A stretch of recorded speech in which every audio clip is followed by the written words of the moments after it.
Assalamu alaikum. Welcome back to another video. I hope you all are doing well. So today's video is about downgrade concept as MCQs chapter enzyme. Last video में हमने electrostatic के MCQs को solve करा था physics के. तो आज हम एंजाइम्स के डाउनग्रेड के MCQs को सॉल्व करेंगे. तो टोटल हमारे पास जो ना कितने 35 MCQs हैं. तो स्टार्ट करते हैं सॉल्व करना. MCQ नंबर 1 है enzymes are basically made up of. तो आपको पता है कि एंजाइम्स जो हैं वो प्रोटीन या से नेचर होते हैं. एंजाइम्स होते हैं वो प्रोटीन के बने होते हैं. नेक्स्ट है the substrate for the amylase. इस आपको पता है कि अमाइलेज एंजाइम हमारे सलाइवा में मौजूद होता है और उसका जो सबस्ट्रेट होता है वो स्टार्च होता है. तो अमाइलेज जो एंजाइम होता है वो स्टार्च को कन्वर्ट करता है मेल्टोज के अंदर. इसका करेक्ट ऑप्शन ए होगा. नेक्स्ट है feedback inhibition is affected by. तो फीडबैक इनहिबिशन अफेक्ट करती है एंड प्रोडक्ट को. Next in plants enzymes are present. तो प्लांट्स के अंदर एंजाइम्स कहाँ प्रेजेंट होते हैं? Only in leaves, only in flowers, only in storage organ, in all living cell of the plant body. तो आपको पता है कि in the all living cell of the plant body में मौजूद होते हैं. यानी कि पूरी सेल जो होते हैं लिविंग बॉडी के अंदर प्लांट के अंदर उन सब में जो ना एंजाइम्स मौजूद होते हैं. एंजाइम के बगैर तो लाइफ चल ही नहीं सकती ना. तो option D is the correct answer. Next है the protein part of enzyme is called. Enzyme का प्रोटीन पार्ट एपो एंजाइम होता है.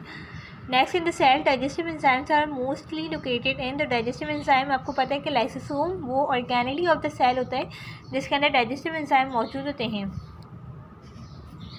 Next enzymes are made up of 100 of protein, lipid, amino acid, carbohydrate. अब आप बोलेंगे कि enzyme जो थे वो प्रोटीन से नेचर होते हैं. तो एंजाइम प्रोटीन से मिलकर बने होंगे लेकिन यहाँ पे अमाइनो एसिड भी देवे. तो आपको पता है कि अमाइनो एसिड जो है ये मोनोमर होता है प्रोटीन का. Protein is a polymer of amino acid.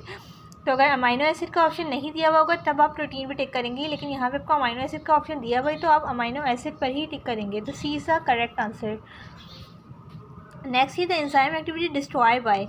तो एंजाइम की activity temperature, pH, both of this, none of this. तो आपको पता है कि टेम्परेचर भी अफेक्ट करता है और पीएच भी अफेक्ट करता है एंजाइम की एक्टिविटी पर एंजाइम की एक्टिविटी डिस्ट्रॉय नहीं होती इन दोनों से. तो इसका आंसर होगा none of this. Now the MCQ number 9 the enzymes are classified into. Enzyme को हम कितनी क्लास में क्लासीफाई करते हैं? तो वो 6 ग्रुप के अंदर हम क्लासीफाई करते हैं. अच्छा, इन MCQs को देखने से पहले आपको एंजाइम के लेक्चर को अच्छी तरीके से आपने समझा हुआ होना चाहिए. और ये MTCAT के लिए लेक्चर है तो आपको थोड़ा सा फेडरल को भी देखना होगा. उसके बाद आप ये MCQ सॉल्व करेंगे तो ईज़िली आप जो ना सॉल्व कर पाएंगे MCQs को. आपकी प्रैक्टिस बहुत अच्छी हो जाएगी इस तरह से. तो लेक्चर ज़रूरी होता है लेना. Next the enzyme use to break complex compound into simple compound. तो वो एंजाइम होता है oxidases. Next is the function of an enzyme. टू एंजाइम का फंक्शन क्या होता है? Change the direction of reaction, control the equilibrium point of reaction, change the rates of chemical reaction, cause a chemical reaction that would not otherwise takes place. तो इसका answer C होगा, change the rate of chemical reaction. यही तो function होता है enzyme का. तो option C is the correct answer.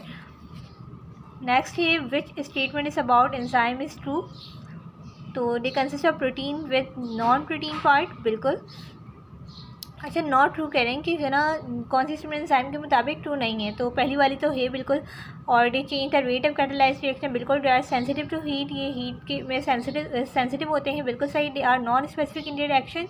तो ये जो ना गलत लग रहा है. तो option D is the correct answer. Next है an enzyme is a 3 dimensional globular protein. Simple MCQ है ये. तो नेक्स्ट है if the non protein part is commonly attach to an enzyme it is known as. तो अगर non protein part जो है वो कॉमनली अटैच हो जाए एंजाइम से तो उसे हम कह रहे होते हैं prosthetic group.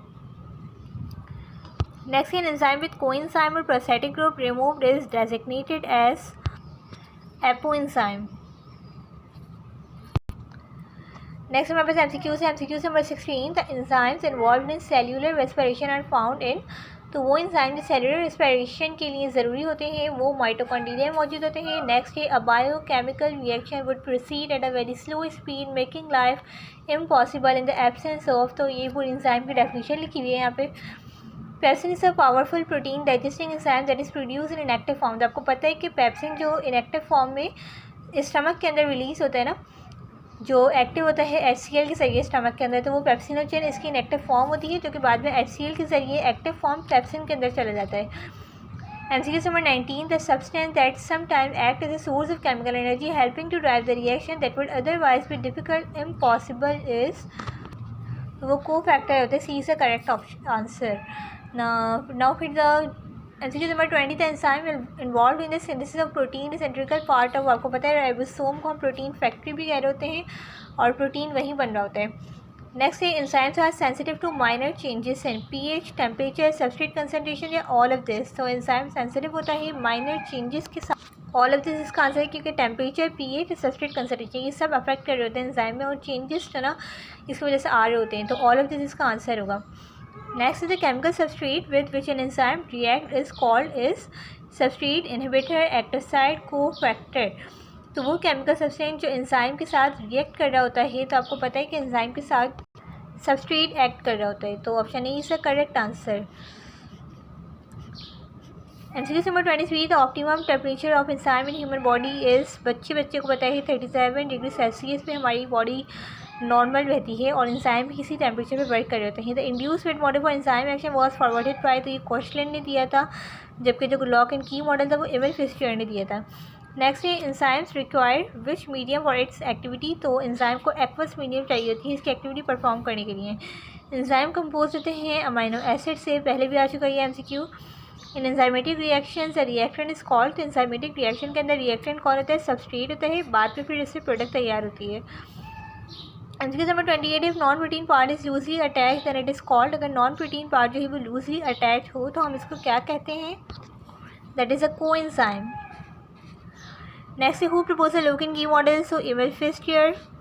Next according to induce fit model when substrate combined with enzyme it induces change in the, तो किस में चेंज आता है, एंजाइम के स्ट्रक्चर में चेंज आता है ना, एंजाइम अपने स्ट्रक्चर को ही सबस्ट्रेट के मुताबिक बना लेता है according to induce fit model. And फिर MCQ नंबर 31 है increasing the enzyme molecule and increase in the number of, by increasing enzyme molecule and increase in the number of, तो जब एंजाइम का मॉलिक्यूल इंक्रीज होगा तो किस में increase आएगा, तो ऑब्वियसली बात है कि एक्टिव साइट के अंदर इंक्रीज आएगा।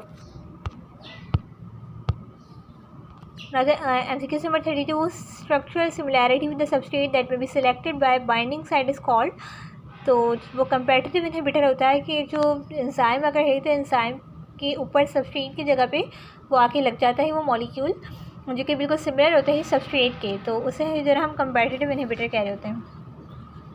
Option B is the right answer. Option MCQ number 33, the vibration of atom which make up the enzyme molecule become too violent than globular structure for enzyme activity becomes lost. MCQ number 34, second last MCQ, which of the following about the enzymes are true, कौन सी बात enzyme के मतलब सही है, तो their present does not affect the properties of end product, ये बात भी सही है। They increase rate of reaction without themselves being used up, ये भी सही है। They lower the activation energy of the reaction, बिल्कुल सही। ऑल ऑफ द अबव, तो सारी बातें ही सही हैं। ना तो last MCQ number 35, the optimum pH of salivary amylase, जो सलाइवा के अंदर एंजाइम मौजूद होता है उसकी ऑप्टिमम pH 6.8 होती है। तो आज हमने MCQ सॉल्व करे हैं एंजाइम चैप्टर के। चलो नेक्स्ट वीडियो में मैं नेक्स्ट चैप्टर पे वीडियो बनाऊंगी जिस पे MCQ हम सॉल्व करेंगे डाउट कॉन्सेप्ट ऐसे, लेकिन आपको ये वाली वीडियोस देखने से पहले जिस चैप्टर के हम MCQ सॉल्व करेंगे उसके आपको लेक्चर्स प्रॉपर लेना ज़रूरी है, तो फिर आप MCQ को आसानी से सॉल्व कर पाएंगे। अल्लाह हाफिज़।